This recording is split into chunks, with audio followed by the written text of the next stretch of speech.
Olá pessoal, tudo bem? Espero que todos vocês estejam bem, né? Então vamos para mais uma videoaula aí de resistência dos materiais, continuando aquele assunto anterior que a gente tinha falado da relação da tensão com a deformação, né? Uma força elástica aplicada no material, esse material aumenta de tamanho, vai ser deformado, e a gente tinha falado isso na aula anterior, tá? Só para relembrar o que a gente falou na aula anterior, nós estávamos abordando a famosa lei de Hooke.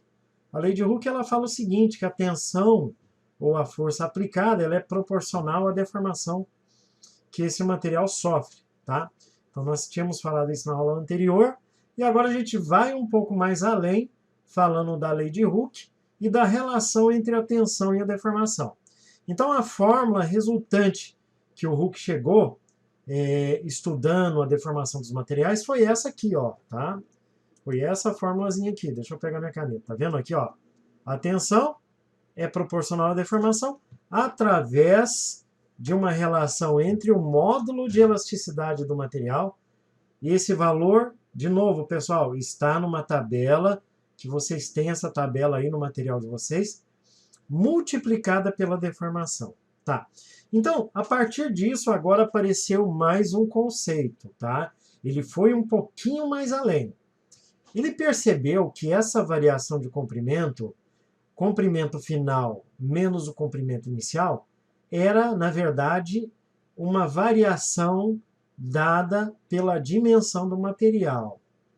E essa variação ela é denominada, na maioria dos casos, por esta letra grega aqui chamada delta. Então, quando vocês verem delta, significa que é a variação de alguma coisa. Então, como aconteceu uma variação de comprimento, então ele passou a substituir, tá vendo aqui, ó, a variação de comprimento por ΔL. Nós estamos falando da fórmula da deformação.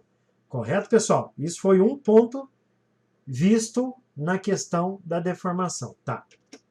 Uma outra situação que a gente não pode esquecer é que a tensão também ela é igual à força dividida pela área. Isso é um dos conceitos mais básicos de resistência dos materiais, né, e de pressão, onde a força é dividida pela área. Bom, quais foram as consequências da aplicação ou substituição dessas duas fórmulas? A primeira, nós temos que a tensão é proporcional à deformação, isso com relação à lei de Hooke.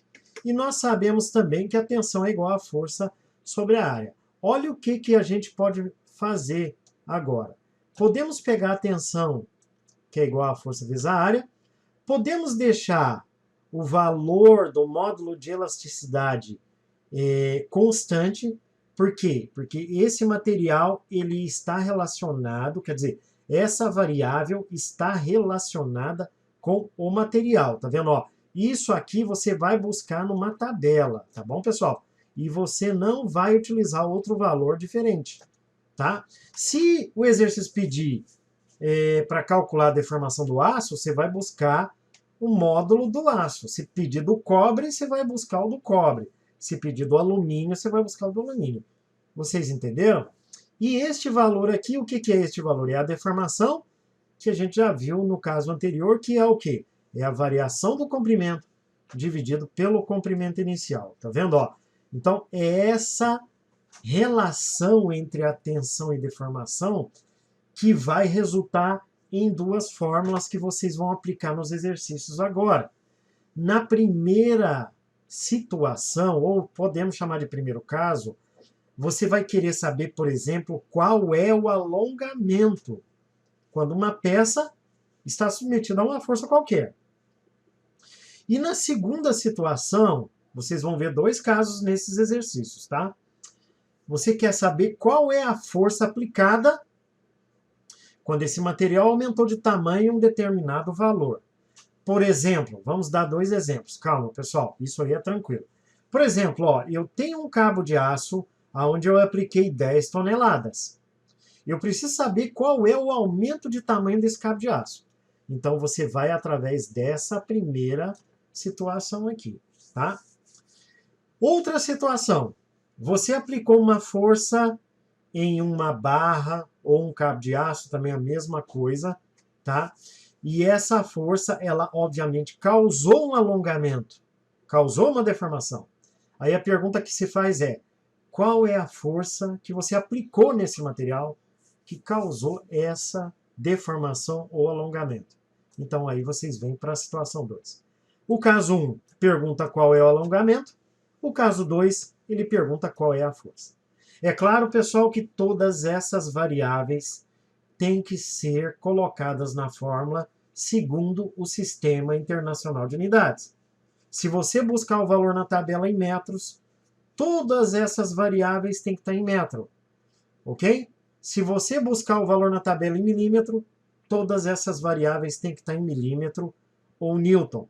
Como a gente sabe que na tabela, olhem para a tabela, nós temos o valor de newton por metro quadrado, o desafio de vocês é colocarem as unidades todas em newton e todas as unidades em metro.